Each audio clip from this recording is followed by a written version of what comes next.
এই পৃথিবীতে মেয়ে হয়ে জন্মগ্রহণ করার পর মেয়েদের জীবনের এক করুণ ইতিহাস। সেটা হলো যে পরিবারে জন্মগ্রহণ করে সেই পরিবারে টুকটুক করে বড় হওয়ার পরে সেই পরিবারেই মহা ধুমধাম করে বড় করে আয়োজন করে অন্য ফ্যামিলিতে পাঠিয়ে দেয়। তারপর সেখানে আবার মেয়েরা গিয়ে মানিয়ে গুছিয়ে সেইখানে সংসার শুরু করে। আর যে বাড়িতে বড় হয়, যে বাড়িতে থাকে, সেই বাড়িতেই তারা পরবর্তীতে অতিথি হিসেবে আসে। তারপরও মেয়েরা সব স্থানেই অনেক হ্যাপি।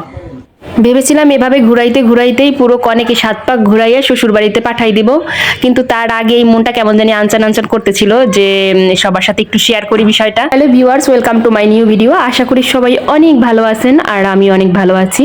আজকে আপনাদের সাথে শেয়ার করব গ্রামের যে পাকা দেখা বা মেয়েদের ফাইনাল দেখা যে কথাটা আছে না, যে মেয়েদের ফাইনাল পরীক্ষা, এই বিষয়টা আপনাদের সাথে শেয়ার করব। আসলে এই পরীক্ষা আমিও দিয়েছি আর এই পরীক্ষার ফিলিংস কাউরে বোঝানো যাবে না। যে পরীক্ষা দিয়েছে এরকম সে শুধু এই ফিলিংসটা বুঝতে পারবে, তাছাড়া এই ফিলিংস কেউ বুঝবে না। কে কে এইভাবে পরীক্ষা দিচ্ছেন অবশ্যই কমেন্ট করে জানাবেন। কিন্তু মেয়েদের জীবনটা আসলেই কেমন যেন ভাবতেই কেমন অবাক লাগে। দেখুন, একটা পরিবারে জন্মগ্রহণ করে সেই পরিবারে 20 থেকে 22 বছর থাকার পরে আবার নতুন একটা পরিবারে যাওয়া, সেখানে নতুন করে সবাইকে ভালোবেসে আপন করে সেখানে আবার বাকি জীবনটা কাটাই দেওয়া কত কঠিন জিনিস, তাও আমরা কত সহজভাবে মেনে নিই। এর আগে আমি কখনো মেয়েদের ফাইনাল দেখাশোনার অনুষ্ঠানে কখনো অ্যাটেন্ড করি নাই আর কখনো দেখি নাই যে কি ধরনের কথাবার্তা বা কি ধরনের প্রশ্ন করে থাকে, তাই আজকেই প্রথম দেখলাম। আপনারাও দেখুন।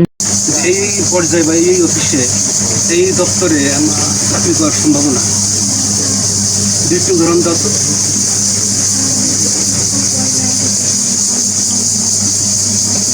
ওখানে পাশ করার পর স্কুল কলেজ ইউনিভার্সিটি পর্যায়ে তো এখানে মেয়ে দেখা কমপ্লিট হয়ে গেছে, তারপরে তারা ফাইনাল কথাবার্তা এখানে আলোচনা করতেছে, তাই সবাই একদম মনোযোগ সহকারে শুনতেছে।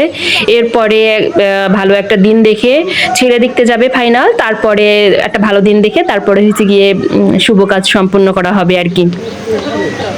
गाय देखो ना गाय देखो ना गाय देखो ना क्या है ये गाय देखो ना गाय और देखो ना गाय।